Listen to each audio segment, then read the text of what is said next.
NATO organization is mobilizing its troops and advising the systems to prepare for a not so far away war.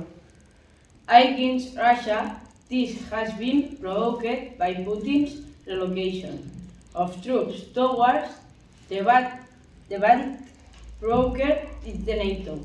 War in Ukraine continues without any significant change on the front line. Several changes are occurring near Mykolaiv. War continues on trenches. Sweden is also taking action in order attractive to NATO's approval for its admission into the alliance. Many rich people being concerned underground residents rarely been NATO's warning.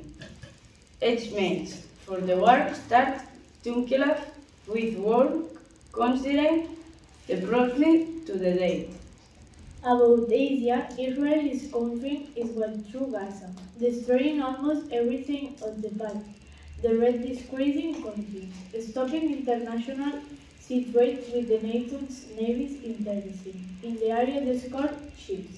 To end, Pakistan and Iran's armies clash in the border, in the brink of war. Turmoil raised in the United States, recent discussion, between the Texas government and federal government, helped destabilize the country, with 25 states supporting Texas. The Texas government claimed the right of self-defense, ignoring the Supreme Federal Tribunal and making Democrats supporting the main bill's actions. Hola, som la Estefania i la Júlia i ara us presentarem les notícies internacionals. Ariel negocia sis potes abandonades a Gales que han rescatat i operat amb èxit. Una gossa de raça espanyol que va ser recollida i traslladada a un centre d'acollida d'animals.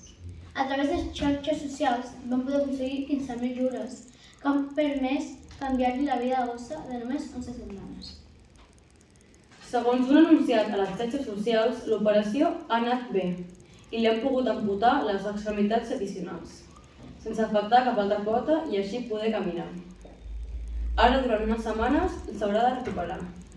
Tot i això, ha estat donada d'alta de l'Hospital de Referència d'Animals Petits de la campus Longford de la Universitat del Bristol. Hola, bon dia. Nou clàssic per dilucidar qui serà el nou campió de la Supercopa d'Espanya. La temporada passada, el Barça va posar fi a una sequera de 21 mesos sense títols, amb una victòria contundent sobre un Madrid que va veure sense cap reacció com els del Xavi li passaven per sobre per acabar el partit 1-3.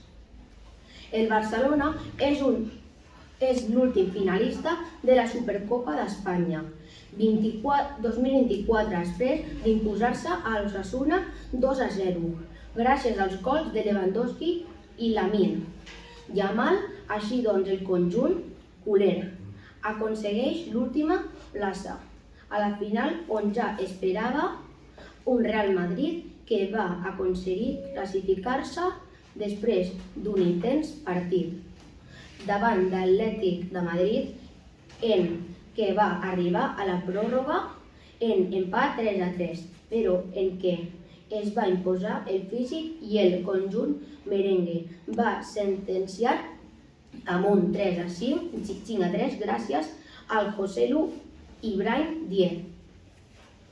Els de Xavi van patir per imposar-se a un Osasuna, que tot i tenir menys pilota es tancava bé enrere i aprofitava les pilotes recuperades per fer ràpides contres que posava en perill el Barcelona. El partit semblava que acabaria amb victòria per la mínima, però Lamine Yamal va posar el 2-0 al descompte. Hola, som l'Isidre i el Pau i us explicarem les notícies del temps. Predominarà el cel serè.